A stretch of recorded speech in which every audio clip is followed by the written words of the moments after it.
Since na-blower ko na yung hair ko, nakapagay na ako ng cover sa aking t-shirt, and na-blow ko na siya, ilalagay na natin, i-apply na natin ang ating Botox Carrying Bag. Okay, treatment.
Now, papatuyuin naman natin siya using our blower or electric fan. Pwede po yan, mga sisi. And after that, paplansyahin na natin siya. So, i-ready na natin yung plancha later. But for now, since nababad ko na siya for 30 minutes or siguro magbibigay pa ako ng 15 minutes allotted time for this bago natin siya planchahin. Then, i-blower ko lang muna to. So, see you later!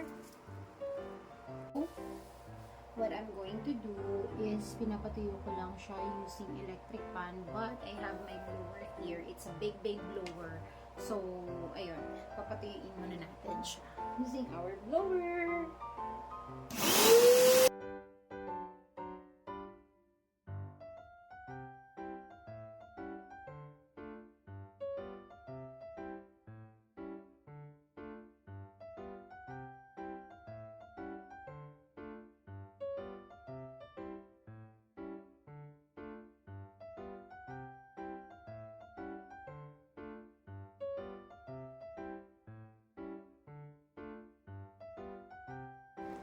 Alright guys, so na-blower na natin siya. Ito na siya for today's na pinapainit ko na yung plancha for ating plancha. But this is the result. So,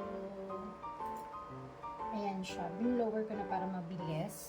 So, hindi ko na siya pinaliguan or something, but ilalak in na natin since yung ating ginawang treatment for today. So, let's go. Alright.